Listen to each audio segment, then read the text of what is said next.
Huge thanks to OK Jazzy. They're your go-to for the 2026 World Cup and an incredible retro archive.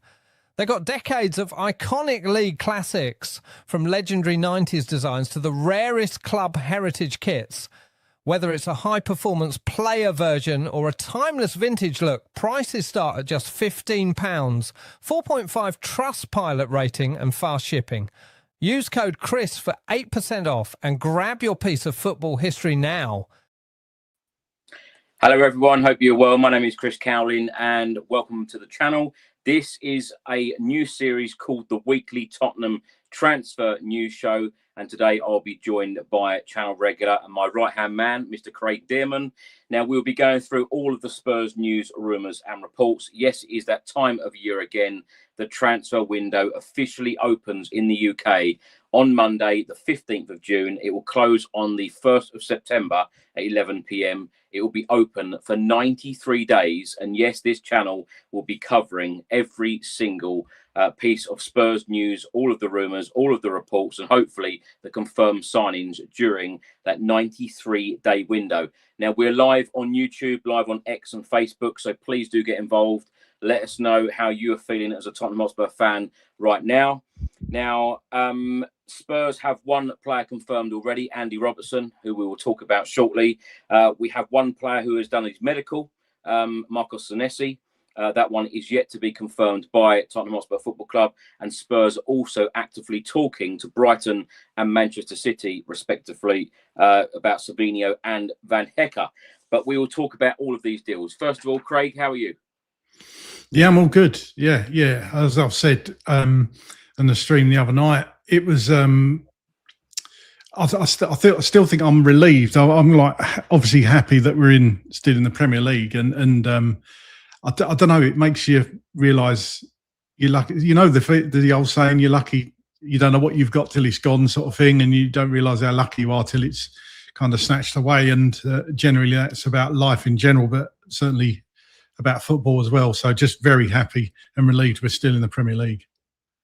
Absolutely. And Craig, let's just start by saying that Spurs obviously mean business. You know, we had a number of statements come out after the season ended. Of course, Spurs finishing 17th, Roberto De Zerbi receiving a lot of credit from everyone, including us, for guiding Spurs away from the relegation zone. But, you know, Spurs have come out and said that, you know, they want to put Tottenham back to where we belong.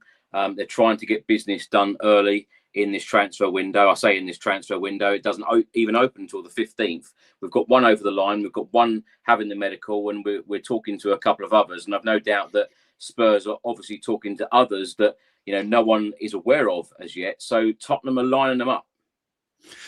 Yeah, and you know, as we've spoke about privately, I think the World Cup is going to be a bit of a hindrance to the transfer window, to be honest with you, because of the fact a lot of the players are in America that we're probably going to be looking at. Yes, there's a few, which a couple of them we'll talk about later, but that aren't at the World Cup. But it's going to slow things down. So you're going to be looking probably till after the group stage, till a lot of teams perhaps have knocked out. Even the better teams are going to, you'd think, be still in it till mid-July anyway.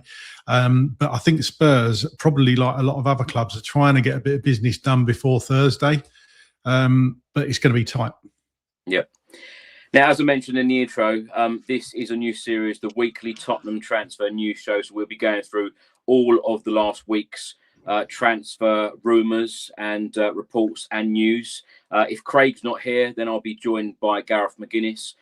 So we will be here every single week. And of course, we will be putting out our daily editions as well.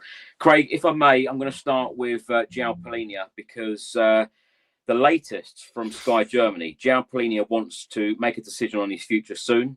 The two concrete options are currently Tottenham and Portuguese side Sporting. Talks are ongoing. Tottenham currently have good chances. However, as revealed, Spurs want to renegotiate with FC Bayern. The option to buy was set at 25 million euros guaranteed, with potential add-ons that could raise the fee to 30 million euros. Tottenham want to pay less. And Fabrizio Romano on João Palhinha, he has stated that João Palhinha gives priority to Tottenham, as the feeling with Roberto De Zerbi is very good. If deal can't be agreed with Spurs, Sporting are very keen and ready to act, but Tottenham Hotspur are the priority for the player. Now, I think my views on João Palhinha. I think he's a super player. He's the number 6 that, how many times have we spoke on the podcast about needing a number 6 coming in? João Palhinha comes in, does a superb job, and played under multiple different managers last season. Some fancied him, some didn't.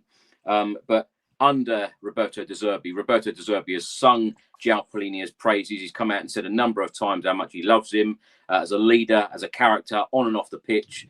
This is a no-brainer for me. I hope that Spurs do manage to get this deal done. What are your thoughts? Yeah, I agree. Big fan of João Palhinha. Just those last 7 or 8 games, he was an absolute colossus. Popped up with important goals as well throughout the run-in. I just think you need somebody like that in the squad.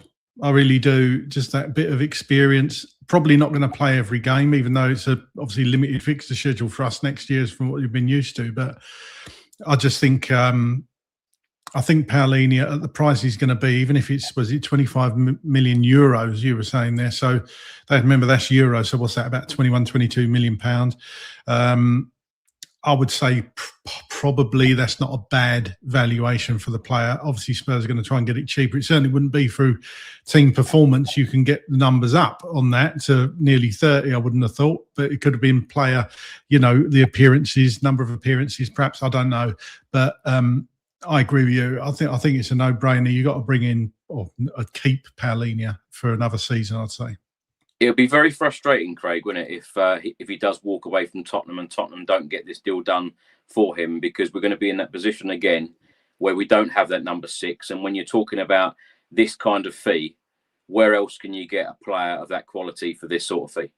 Well, yeah, absolutely, and the Premier League experience as well, right? We what you're getting with Palhinha. He's not let us down at all in any games. His style of football might not, some people might not like his style of football, the way he plays, but you're going to need players like that. And for somebody like Archie Gray to learn from him, which no doubt he has done already this season, as you say, no brainer. I think he's got to stay at the club, and Spurs must do everything they can to keep him. It seems like he wants to stay, but you hear conflicting reports that he wants to go home. But then again, he comes out and says he's happy to stay. So who do you believe? I'm surprised, actually, because it's gone quite quiet, hasn't it? I'm surprised this hasn't been sorted one way or the other, but guess there might be intricacies to it. Perhaps Spurs having a chat with Bayern about it and they can't come on a fee. I don't know. None of us know. So, but I, for one, hope it gets done. Yeah. You want to move on to talk about Savinho? Yes, I do. And I've mentioned him in my videos over the last few days, last week. I think I did him this time last year. I did him in January. I mentioned him. This is a player that Spurs have been after for multiple transfer windows, as we all know. Seems now that the player is keen on a move. It sounded like he was keen on a move last summer as well. Yep. Didn't quite get him or get it over the line. Didn't get him in January. I think he was injured as well, to be fair. So Savinho rumoured £60 million, and this is what I've kind of been discussing in my videos, and people have been agreeing with me. I saw somebody in the chat said about the fee. For me, 60 million for Savinho, look, it's not my money, but it just seems a bit toppy to me. It seems a bit steep for a player that, when you actually look at the numbers, Matisse Tell's figures are actually better than Savinho's last year. I know he didn't get tons of opportunities at City, but are we just buying another? I'm not going to use the word mediocre player because I think he's better than mediocre, but just more of the same. Is he a player that De Zerbi could improve because he's playing under the wrong coach at Man City under Pep? But the thing is, Pep Guardiola is probably the best manager in the world, and he didn't really improve him that much. So that's kind of raises a red flag for me. He's a good player, definitely. £60 million player, I'm not so sure. I would value him probably around 35 most.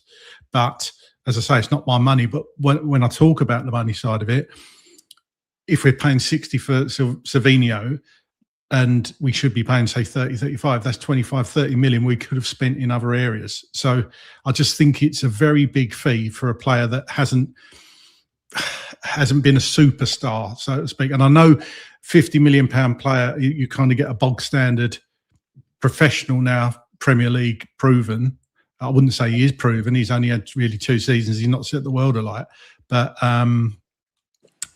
yeah, I'm not convinced. What do you reckon on him, Chris?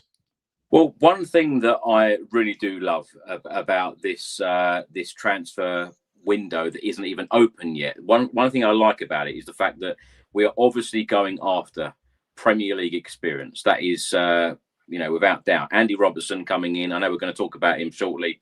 He's going to bring vast experience, leadership qualities.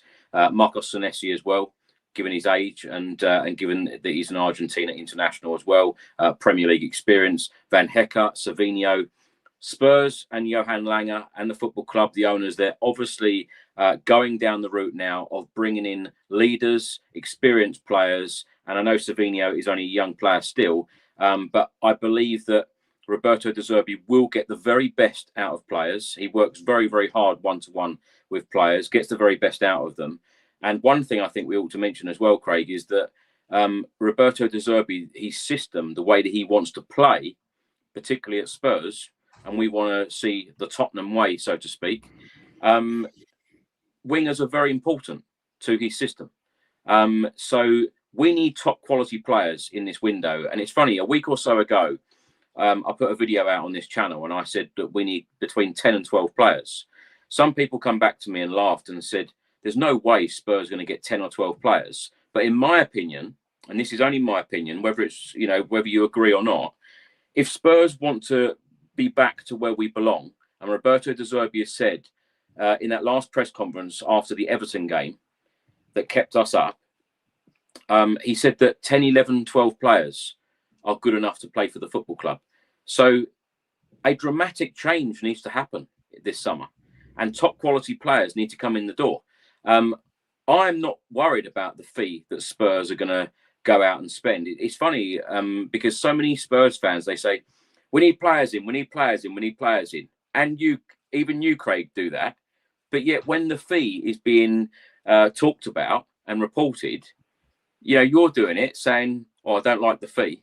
Well, Spurs are going to go out actively, hopefully, in this window and, spend money. They're going to obviously pick up some decent opportunities as well, which Robertson and Marcos Senesi are being free transfers. But I suppose let them do their job. And, we can't be 17th again. We can't be down there where we have been in the last couple of seasons. And one thing I think is that the football club, the owners, the hierarchy, everyone in an important role at the football club, that was a major wake-up call on that Sunday to think that if West Ham had have won and we'd have lost, we'd have been playing in the Championship. So this major wake-up call, has to change things dramatically. So I believe that we need a number of signings in. And I tell you what, if Spurs are lining up 4 players the week before the transfer window is even open, and the window is open for 93 days, then I hope that we are doing serious business. But in answer to your question about Savinho, I would love to see him in a Spurs shirt. I think he's a super player, and I do think that he has a lot to learn. And I do take your point about Pep Guardiola. When you're playing under a manager like that, you're thinking, well, obviously he's going to get the best out of him. But he didn't play, every single game, every minute of every single game. So I think that he will be a regular starter for Spurs. And I think De Zerbi, that would be a very important player for him. But the latest from ESPN, they're stating that Tottenham are advancing in talks to sign Savinho from City for a fee in the region of £60 million. Spurs are confident that the Brazilian winger wants to join them. Negotiations are continuing with City over the structure of a possible agreement. Craig, let me just quickly ask you about this one then. So if it's not 60 million, what do you think he's worth? As I say, I would say 35, probably 35, 40.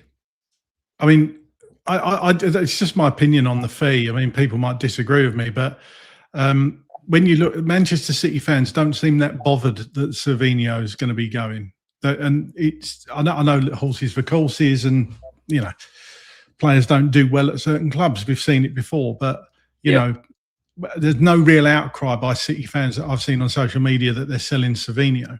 Yeah, you know, and I get that he's been competing with the likes of Phil Foden, Jeremy Doku, Semenyo, you know, glut of absolute talent at Manchester City.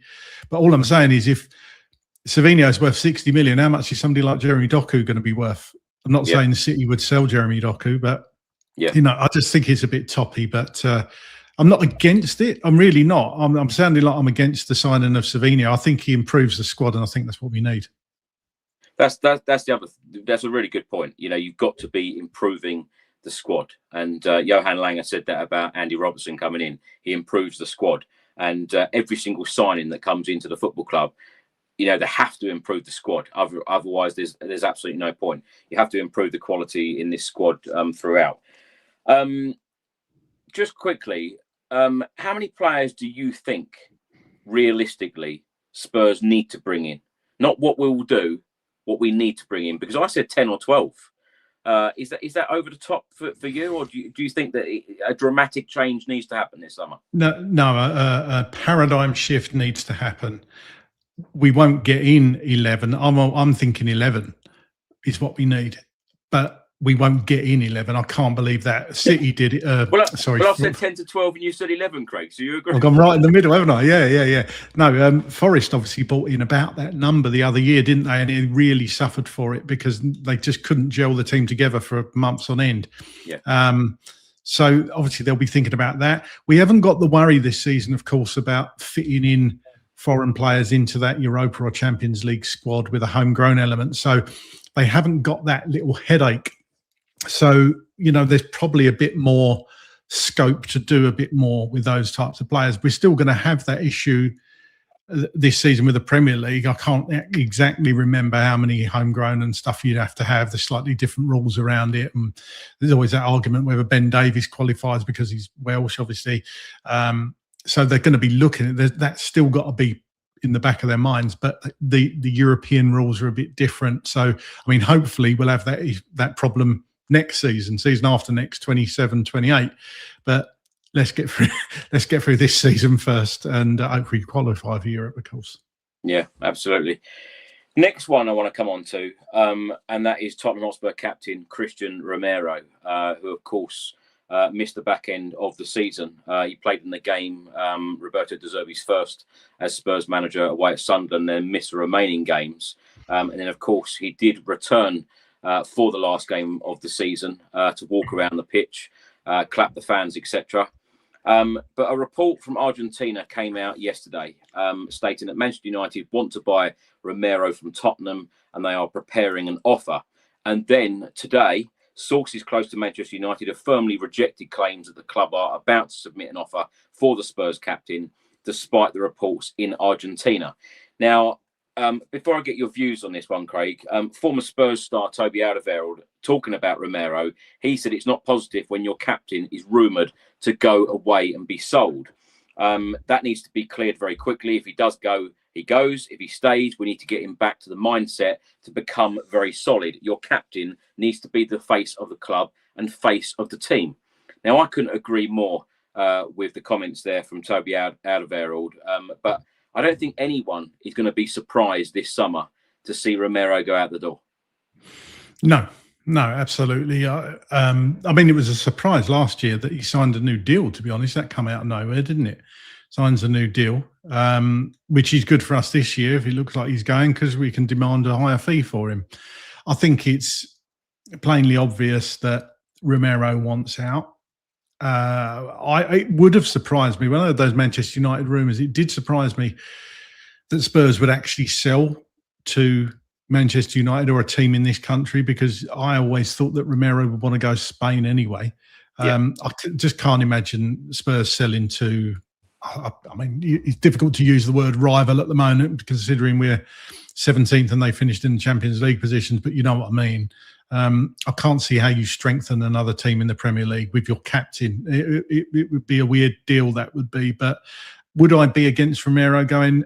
No, I think it does feel about time and about the right time for Romero to move on. Phenomenal player.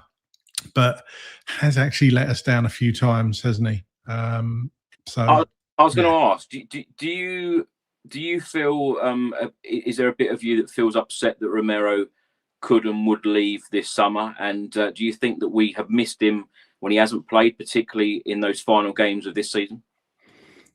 It's a hindsight thing, isn't it? I mean, we did okay without him. We stayed in the Premier League.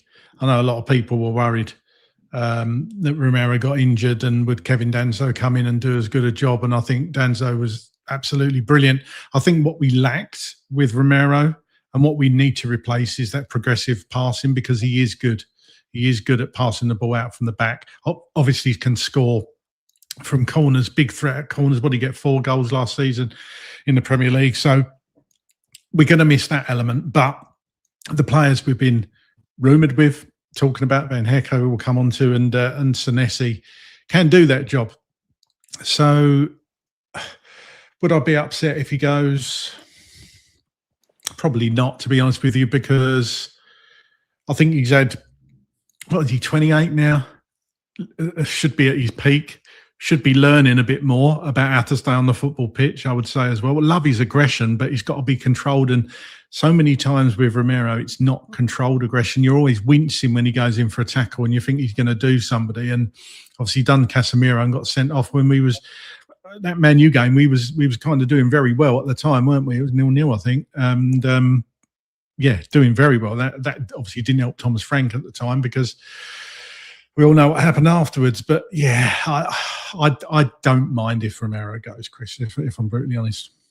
Who would you see as a captain replacement under Roberto De Zerbi? I don't think you can look past Mickey van der Ven at the moment. He was the captain that stepped into Romero's shoes, essentially. I think actually Mickey plays better when he's captain. I think he takes on that responsibility well. You could definitely sling in an argument for James Maddison.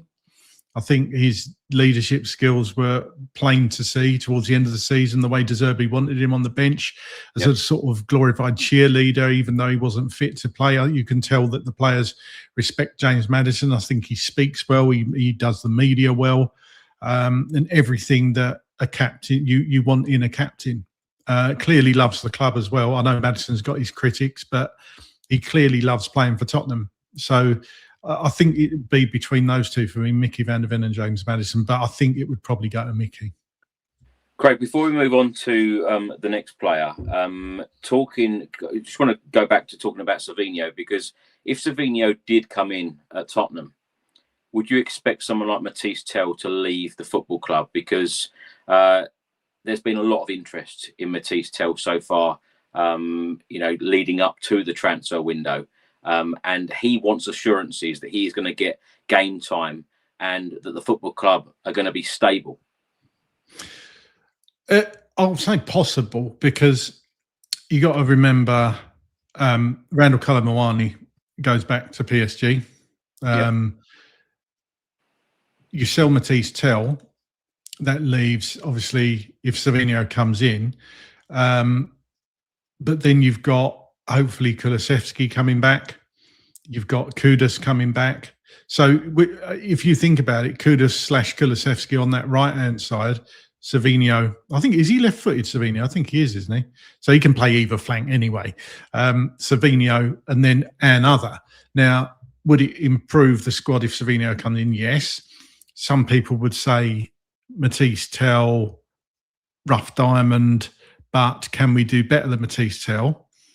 For the now, certainly, I think we can. So it wouldn't surprise me if they look to sign another winger. Do you send Matisse Tell out on loan? I don't know, because there's something about Matisse Tell. I thought he was great in certain games. End product and final ball sometimes lets him down, but he's still so young. I'm at pains to say sell him. I know a lot of people don't think he's good enough. I'd say he's not at that sort of standard yet, but you can tell there is a player in Tell. And you've got to remember, we've got Javi Simmons going to be out till the new year. Odebear is going to be out till Christmas. So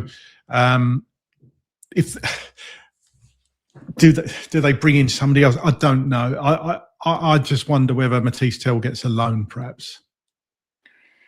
Right, Craig, next one we're going to come on to, and that is John Paul Van Hecke. Fabrizio Romano has stated negotiations continue between Spurs and Brighton for the centre-back. Talks planned again this week. Van Hecke wants to move. Roberto De Zerbi wants him. Club-to-club talks still on after Brighton have rejected 2 proposals. We heard as well on TalkSport, Paul Barber, the Brighton CEO, saying, yes, we have rejected a bid from Tottenham over the last week or so. In fact, we have rejected 2 bids. Voetbal International in the Netherlands have stated it is only Spurs. He only wants Spurs. The Dutch International is awaiting agreement between Brighton and Tottenham. He is no longer speaking with any other club. Personal terms have been agreed. And Mickey van der Ven talking in a press conference whilst on international duty, talking about the Brighton centre-back and a possible move to Spurs. Van der Ven said, I did talk to him about a move to Tottenham. I think it would be a good move for him. First of all, what do you think of the player? I think he's a really good. Let me just say about the wingers. Just forgot one. Somebody reminded me in the chat. Mikey Moore coming back. So yep. I think that's a very good shout. Very good shout. Who's the best out of Mikey Moore and Matisse Tell? Be interesting. It's an interesting conversation.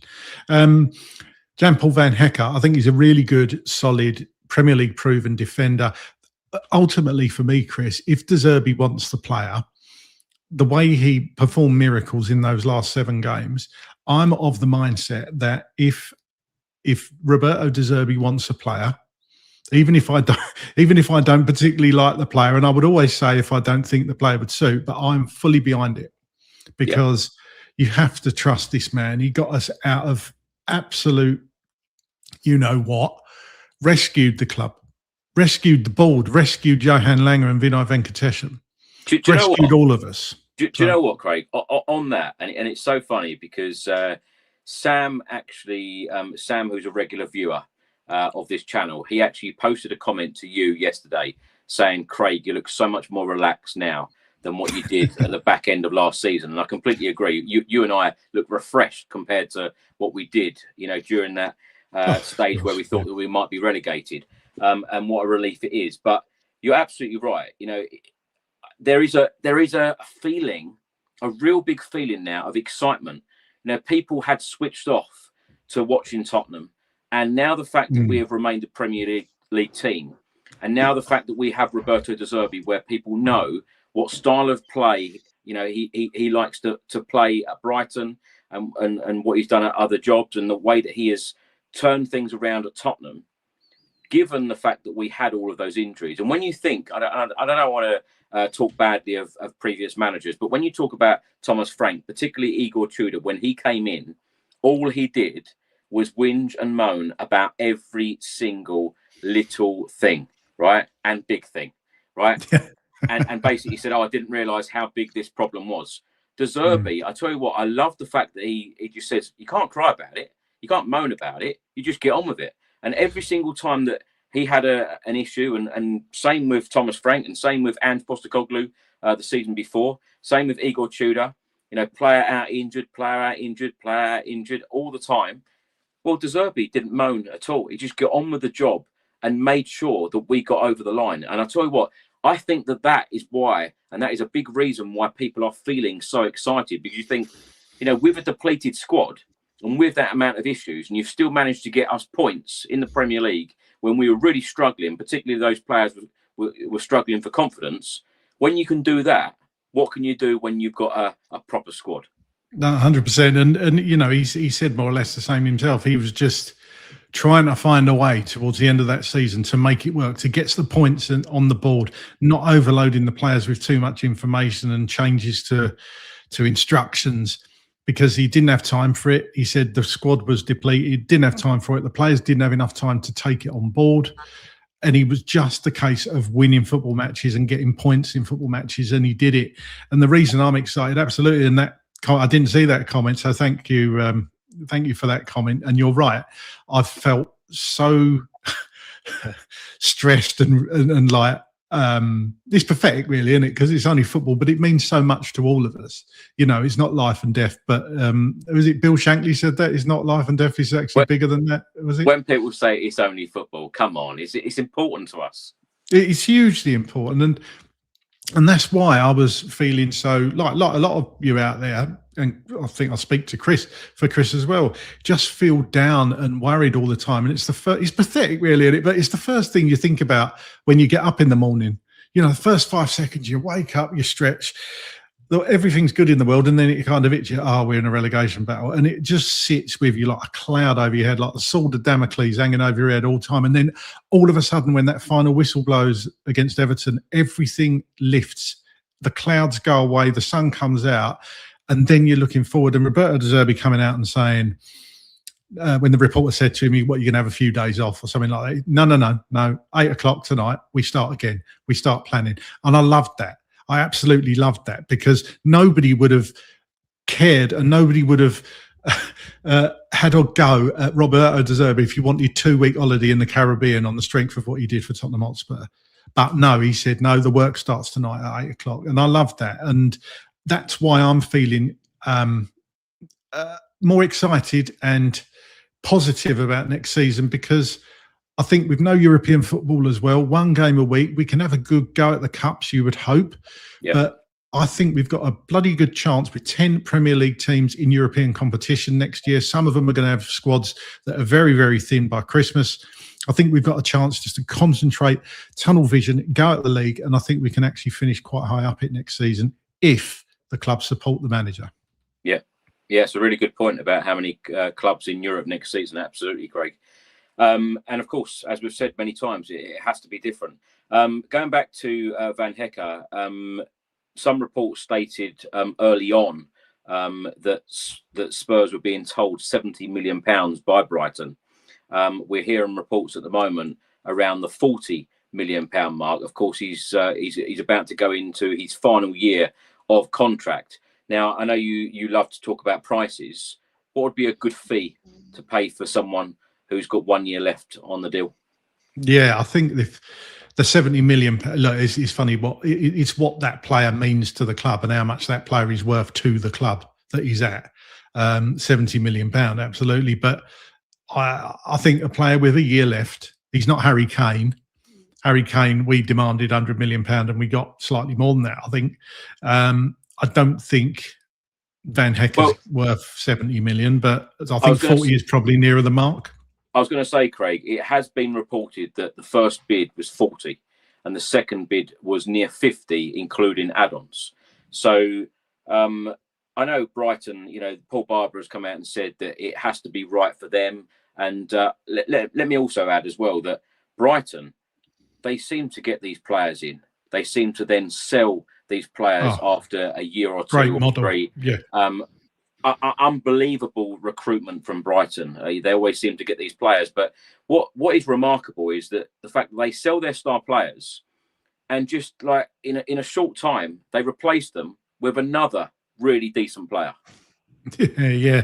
Perhaps we should go for their football director or director of football, because Brighton have had this good model since Graham Potter was there. Really good, really well-run club. And make no sort of, they don't try and deny the fact that they buy these players cheap, develop them, and then sell them on. I mean, to spot that talent, I mean, it is a skill.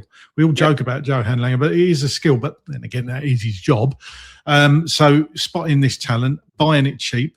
I mean, look at Riyad Mahrez. When, the guy who it was at Leicester, I can't remember his name, but, buying him, what was it, £850,000 and look what happened to Leicester that season. Obviously won the league, as we all know.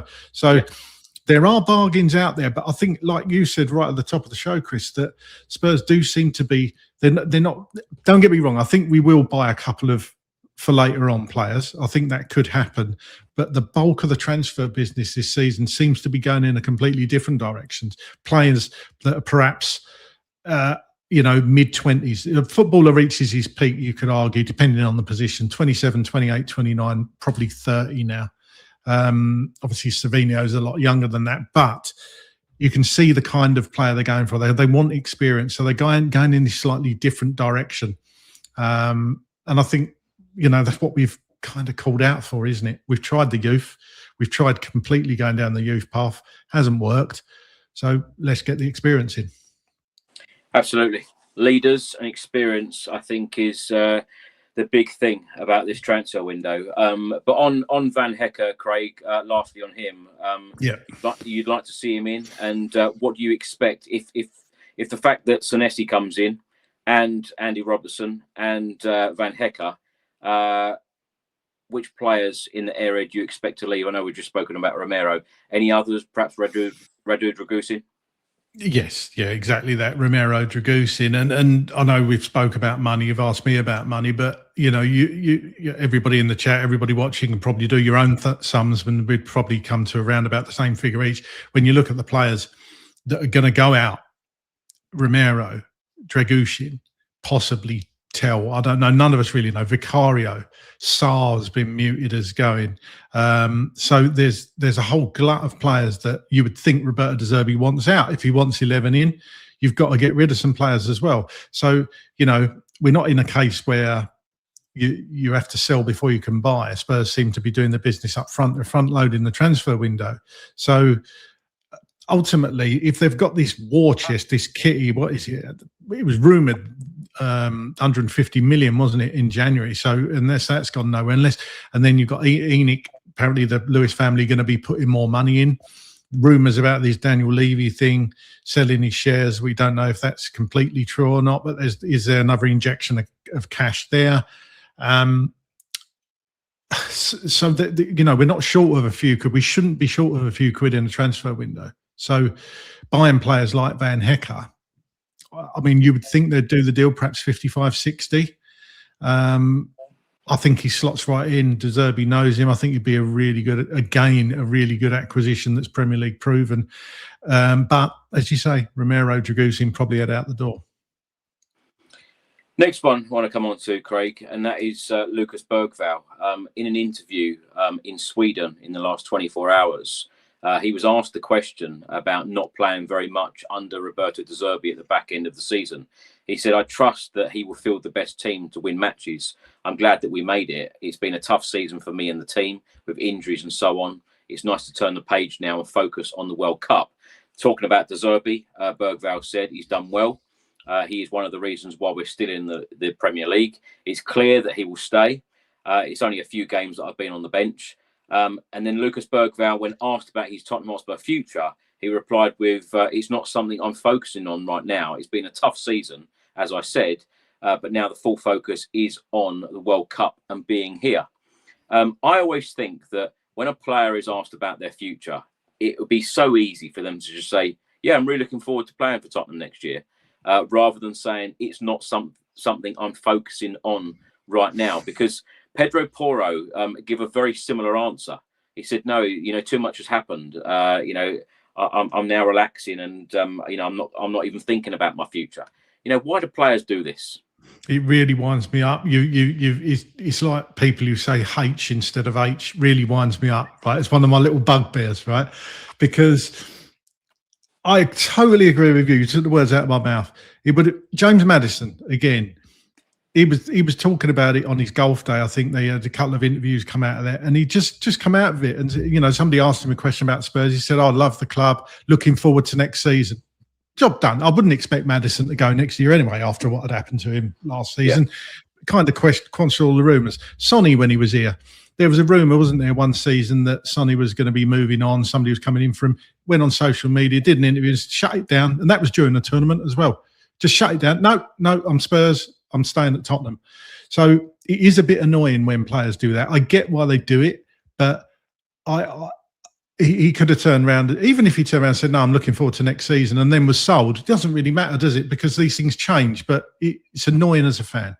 Do you know, I've mentioned this on the last couple of editions of Tottenham News, that I think that probably at the back end of last season, when you've gone through Thomas Frank, particularly that period, that 44, that was a very difficult period, 44-day period under Igor Tudor, and then Roberto De Zerbi coming in, I've no doubt at all that there are a number of players feeling pretty stressed out about last season.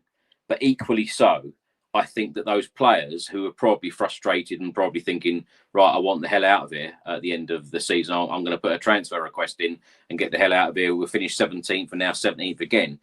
But then you're going to have those players also who are now going to be thinking, God, Roberto De Zerbi, I'm very excited about playing under him. Do you think there are any? Do you think there are any players in the squad that will actually be looking for a move away? Other than the ones we've discussed, it's kind of be a bit of a guesswork, wasn't it? Won't it? I like to say Romero Dragusin, you would think. I mean, rumours about Porro, but he seems to be quite happy with De Zerbi. Seems to have struck up a good relationship. There was talk about Udogie, but the Italian connection, is he going to stay? I think Udogie stays. Pat Matasar might do, because he didn't get much game time either. I think Archie Gray stays. Bergveld is actually the one that I would be thinking, could he go? And when we did the sell, keep or loan show the other week, 3 of the guests actually said loan Bergveld. So is that an option? Would it be weird for a player like Bergveld just coming into his, finding his feet in the Premier League to loan him out? Would you want to see him as another Premier League club? Personally not, but I think he either stays or he goes personally. But yeah, I can't see that. You mentioned Archie Gray. I know this is a transfer show, but I'm going to mention this anyway. Harry Redknapp talking about Archie Gray, saying he looks a fantastic young pro, good player, and over the last couple of years, he's probably been Tottenham's best player. Harry Redknapp then went on to say, if he was there, he would make Archie Gray the Tottenham Hotspur captain. What do you make of that? Yeah, I'm not sure about that. I think that's putting a lot of pressure on the young man's shoulders, being captain of Tottenham Hotspur after the season we've had. But I can certainly see it in years to come. Archie Gray stays at the club. I think he's just got something about him, Archie Gray.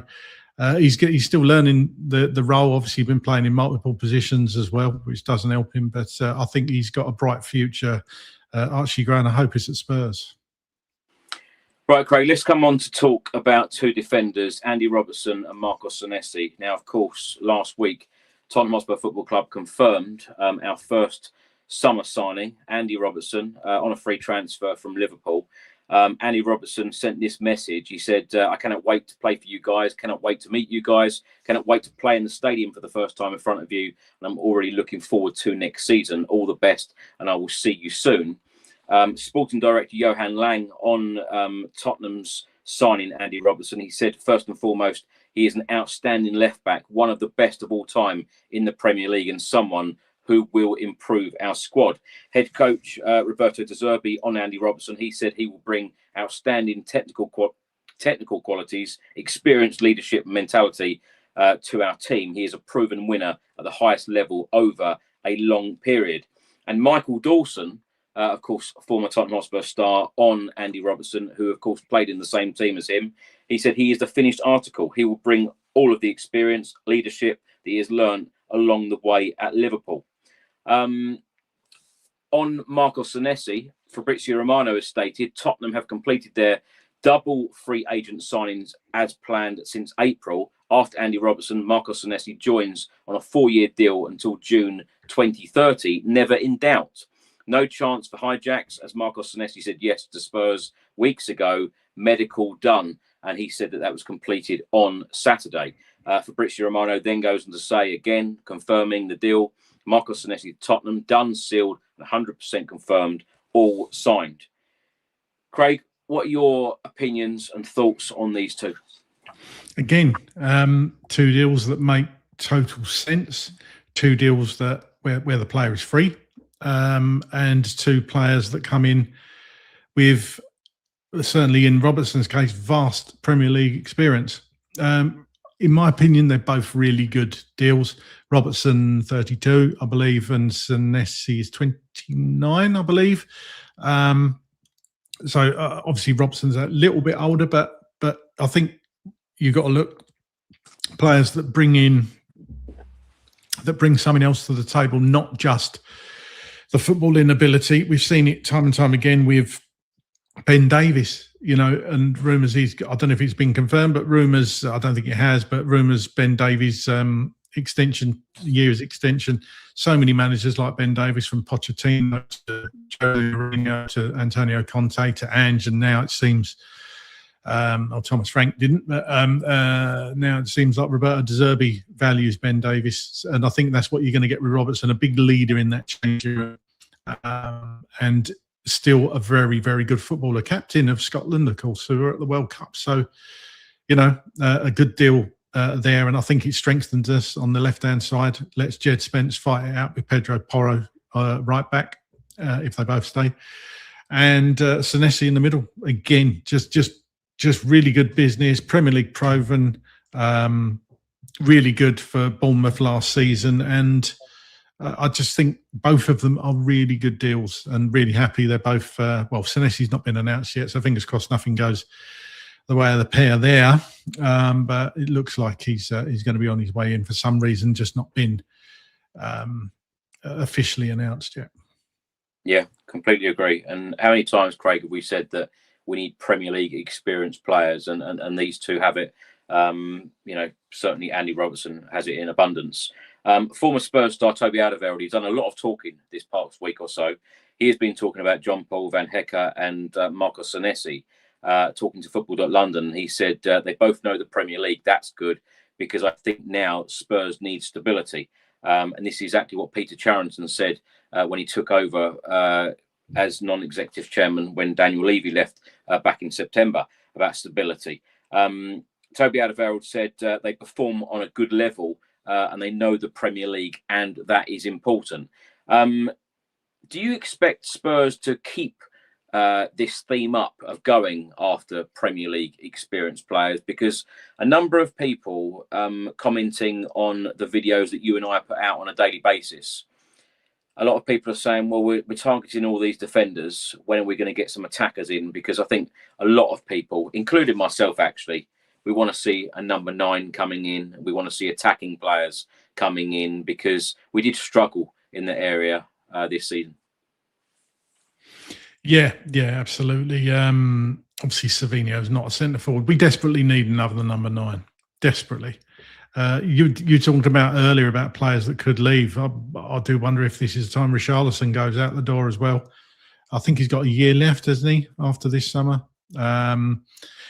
Somebody's just about to say this, what number 9s are available, because they used to be, we used to have so many more strikers in the Premier League, but the way it's gone to now playing almost one up front, your bog standard centre forward doesn't exist anymore. I mean, when you look at England in Euro 96, you had so many choices for attackers, not just number 9s. You had Sheringham, Shearer, Fowler, Owen, Les Ferdinand, Ian Wright, the names that roll off the tongue. Whereas now, I mean, who's out there? Ollie Watkins, who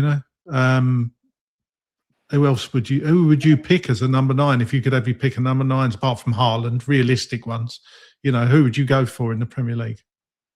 Yeah, good question. I think the scouting and recruitment department need to pull one out of the bag. I certainly do. Yeah, there's probably it's going to be more choice on the continent. Of course, there is. We just need to have that. Wouldn't it be lovely to have that Klinsmann moment again? Do you know, it's so funny. It's so funny, Craig, how you should mention Klinsmann, because I put a post out earlier. Teddy Sheringham earlier today was on TalkSport, and he said that Ozzy Ardiles, of course, when Ozzy was manager, Teddy was our striker. Ozzy pulled him to one side and said, I want your opinion on a possible signing. And Teddy Sheringham went, yeah, who's that? And he went, Maradona. And Sheringham went, yeah, go and sign him. And then Sheringham was telling the story, saying that there were difficulties trying to get Maradona in. This was a couple of weeks later, and he said, but don't worry, we're going to sign Klinsmann. And then 5 minutes later, Klinsmann turned up at the football club. So it could have been Maradona rather than Jurgen Klinsmann, Craig. Mental. It would be mental. Both.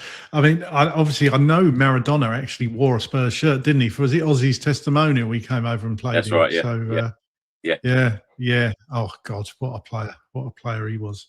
Absolutely had his demons, like these players seem to have, like your Georgie Bests of the world and Gazas. But yeah, what's a footballer? Yeah. A great story actually from Clive Allen. He actually gave him the boots to wear during that game, and he said he got them back, and he's now got the boots that Maradona wore in that game. So I'm sure they'll be worth a few quid. Jesus. Now, talking about Sandro, of course, Sandro is a very good friend of Roberto De Zerbi, having worked with him at Brighton the last couple of years when Sandro was doing his coaching badges. Sandro talking about the transfer window and De Zerbi, he says, I'm very confident that De Zerbi will help Spurs. He will build the club up again and he will find the right players because he is so passionate and he already knows what he's going to do. We need to strengthen the attack with wingers and a striker because Richarlison will probably leave. And then talking about defenders, he said, I don't know, but Romero will probably leave as well. So he believes that Romero and Richarlison will leave in this transfer window. But he's absolutely right, Craig, isn't he? We do need to strengthen the attack. And as I've said all along, particularly last season, this summer transfer window is very, very important to strengthen every single area. Yeah, 100%. And just goes to show the players we nearly signed last season and how different it could have been. You know, Semenyo would have been totally different. I'm not even going to mention that one that went to Arsenal that we all thought was over the line. But Morgan Gibbs-White. Are we, rumours, read a few rumours last week that we were still interested in him, not actually in conversation with Forrest and Marinakis, but we are still keeping an eye on him. So, could that deal come back again? Getting another number 10. But I'm with you. I think we need a centre forward to challenge Solanke, properly challenge Solanke. Somebody that's going to bang in the goals because we've struggled, haven't we? We've really struggled. We need somebody who's just going to put the ball in the net. Toughest job in the game, but we need somebody to do it. Craig, I'm going to go through a few quick ones. Football Italia are reporting that Fiorentina could be interested in Radu Dragusin, and Spurs are asking for a minimum of 20 million euros. I'm actually surprised that we haven't heard from his agent, which he normally pops up and talks about his client. But do you expect that one to happen? And what have you made of Radu's career at Tottenham? Because it hasn't quite worked out in the way that he probably thought it would, given that Bayern Munich were interested in him at the same time, but he chose Spurs. Yeah, I just don't think he suited Angie's style of play. I think he certainly looks a better defender when he's in teams that sit a bit deeper, like when he plays for Romania. There was a game in the last, what would that have been, the Euros. He was phenomenal, but he did look, I think they were playing a back three as well, but he did look like a very solid defender. Yet at Spurs, he hasn't really quite made it, has he? So I think it's probably about time for Dragusin to go. Probably still command decent money for him. Probably wouldn't make it back what we paid, but I think let the player go back to Italy. Probably more suited to Italian football, perhaps. Gianluca Di Marzio, Italian transfer expert, he has stated that Spurs are valuing Vicario at 15 million euros. Juventus are looking at him, and they're also looking at Aston Villa goalkeeper Martinez. Martinez has a salary of 7 million euros net per season. Vicario is a cheaper option, but of course he will cost a lot more money. If Vicario goes out the door, would you be upset by that one? And plus, would Spurs then need to sign another goalkeeper as a number one, or do you see Kinski as now Spurs number one? It's a really interesting question, actually. I wouldn't be bothered if Vicario left. I think that seems about a natural time for him to go. But I think we do need definitely to buy another goalkeeper, obviously. Is that going to be somebody, as you say, comes in and is number one, or does Kinski get a nod? Personally, I think you have a situation where you bring in another decent goalkeeper and let them battle it out. That's the same for every other position. I know goalkeeper's slightly different, but you saw what happened at that mob down the road when they brought in Raya and they had Ramsdale essentially fighting it out, and Raya won the battle. So I don't think there's any problem with having two good goalkeepers. In fact, that's what you want. Yeah.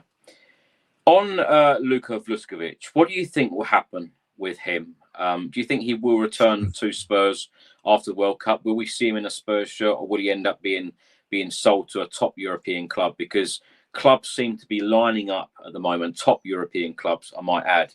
And again, Toby Alderweireld has been talking about him. and he said you can loan him out again. He's a young player, he has time, but it can't be if he comes back to Spurs. Toby said it can't be this guy, it can't be this guy. He needs someone to play next to, for him to progress and to improve, certainly in the Premier League. How do you see this one going, Craig? I really can't call this, and it's funny because I saw him play under Thomas Frank in a pre-season friendly at Reading. He came on, he played the second 45 minutes, he changed the team at half-time, ended up scoring. He's been an absolute sensation in the Bundesliga for Hamburg, and done extremely well. And a lot of people, a lot of pundits, a lot of ex-players, they're very excited about his future and about him. Do you think that he will be a Tottenham player? I sincerely hope so, and that I'll probably just leave it there. I sincerely hope so. Absolutely echo everything he's saying. From what I've seen of him, he's a phenomenal player. And it's all you need to know. Top clubs around Europe are circling around trying to buy him. So ultimately, I hope he goes pre-season with Tottenham. I hope Roberto De Zerbi has a good look at him. Wouldn't be against him at all coming in as the centre-back that replaces Dragushin or Romero in the squad. But it's all down to De Zerbi, isn't it? If he feels like it would be best for him to go out on loan another year, and he's dead right, he's still young, nothing wrong with that. Get a bit more experience at the top level. It's got a bit, obviously, perhaps Bundesliga, a top Bundesliga team, or I don't think you load him to a Premier League team. I can't see that happening, but you never know. But ultimately, as long as we keep him at the club and then see how he develops, if the Roberto De Zerbi don't want him in the squad. But for me, he has to stay a Tottenham player. Yeah, I certainly do hope so. He looks one hell of a talent. Now, Mason King has just signed a new contract with the club, a left-sided defender who made 8 appearances in Premier League 2 for the Spurs under-21s last season. A first professional contract for Ollie Boast that was signed today. The Scottish Sun are reporting that Celtic are one of 8 clubs keen on signing Alfie Devine. Preston are obviously interested as well, where he spent last season on loan. Scottish Sun are also stating that Tottenham remain interested in Hearts forward James Wilson, but face competition from European clubs. Wilson had a spell on loan at Spurs last season. Now, Craig, lastly, there's 2 things that I'd like to cover. Now, Daniel Levy's Daniel Levy's family trust has sold its 24.9% stake in ENIC to 8 Sports Capital Limited. This came from a press release from 8 Sports Capital Limited. The next day, Tottenham Hotspur were approached about this because there was no comment from the football club. There was no comment from Daniel Levy himself. And an ENIC spokesperson said, "We can confirm that neither ENIC or Tottenham Hotspur are aware of any sale by Daniel Levy's family trust of its minority stake in ENIC, Tottenham Hotspur's parent company." And then it goes on to say that the Tottenham Hotspur board and executive team remain fully focused on delivering the commitments we have set out to the fans at the end of the season. Sky Sports reached out to Daniel Levy for comment. No comment has appeared. So at this moment, it doesn't look like that deal has happened. All very strange, isn't it? I'm not sure why it would kind of get announced the way it did. Obviously, Brooklyn Eric is part of that, and that other chap who I can't remember his name. I think his last name is NG, or don't know how you pronounce it. Forgive me. Very strange. 24.99% of Daniel Levy's ownership of ENIC doesn't even give him a position on the board. It doesn't give him any power at all. So very odd, very strange. And I don't actually know what else to say on it, really, other than everybody else has kept quiet and this has come out. I think we're just going to have to wait and see, because I don't think it changes much unless they're going to somehow plough some money into the club. How they do that, I don't know. I don't know enough about how the financial fair play rules and PSR and all that work. But I think it's just a case of watch this space. And lastly, Craig, 9 English clubs have banked a combined €676 million in UEFA prize money in the 25-26 campaign, by far the most of any nation. Spurs banked 84.4 million euros. And also Sotheby's.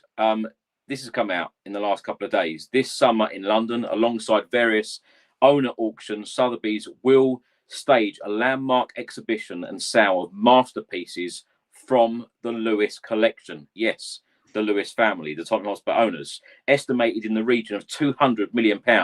This will be the most valuable single owner collection ever offered at an auction in Europe. What do you make of this? Will this money be going onto the pitch at Tottenham Hotspur? Let's hope so. I suppose if they can't sell the pictures, they can hang them up around the stadium. Yeah, it's all a bit weird, isn't it? But there is money in artwork. Crikey, is there? Yeah, so 200 million. You know, it's a lot of money, isn't it? That buys you what, Harry Kane's right leg, probably. So let me ask you as a final question. Do you expect this transfer window to be different? Do you expect to feel excited, probably more so than you've ever felt in recent years? Yes, in short, yes, because it has to change. We said, how many times did we have podcasts while the season was still going? If we survive, then things have to be different. Things have to change, and I think you're seeing it from the club. It does feel a bit different. Sheraton coming out and talking promises from the Lewis family. If they don't back the manager, Chris, and don't spend the money, they're going to look bloody ridiculous now. So they've got to do it. They've simply got to do it. And I want to be sitting here on the transfer deadline day show, or just after it when we're doing a wrap show or something, talking about the transfer window. I want to be able to sit here, and when you ask me the question, what would you give the transfer window out of 10? I want to be able to give it a 10. Because that means that they've actually backed the manager and they've brought in the players, and we're actually really excited about what this season can bring us. I don't want another 6 or a 7. It has to be a 9.5 or a 10. So down to you, Enoch. Again, it's down to you. Put your money where your mouth is. Get those players in. Sell a few more paintings. Sell a few more paintings, absolutely. See a few paintings for Savinho. Would you take that deal? Yeah, that'll work, wouldn't it? Yeah, that'll work. That'll do it. Yeah, right. Craig, thanks so much for joining us. Always great to talk to you. And the hour just flies by when we talk about Tottenham Hotspur and transfers. But as I mentioned at the very start, the transfer window does officially open in England on the 15th of June, and it will be open for 93 days. So Craig and I will be talking about transfers a lot over the summer. So I hope you've enjoyed this episode. Thanks for staying with us. And remember that all of these episodes are also available on all major audio platforms, so do check those out. Thanks so much for all of your support recently. In the last 30 days, and on these figures are always absolutely astonishing. 8.5 million views in the last 30 days on this channel. So thank you so much if you have pressed play. Thank you so much if you do follow this channel. If you don't, please hit that subscribe button. And yeah, as I say, we'll be here every day covering everything Tottenham Hotspur and everything transfer related. Craig, thank you so much. No worries, no worries. Enjoyed it. Yeah, let's hope we can get a couple of players in before Thursday, and then it will be fully come on England. And let me finish by saying a big happy birthday to you. It's your birthday tomorrow. What are you up to? Yeah, I'm 32 tomorrow, and yeah, just going to have something to eat with the family and go to the cinema. So yeah, just keeping it nice and family related, and just trying to not think about how old I actually am. 32. You might have you might have got away saying 52. Absolutely. Great. Thank you. I hope you're smiling on your birthday. I hope you're smiling after this transfer window ends. But yeah, keep smiling. It's nice to see you smiling again, because last season was a difficult one. Thank you so much. Thanks everyone, and we will see you again very soon. Come on, you Spurs.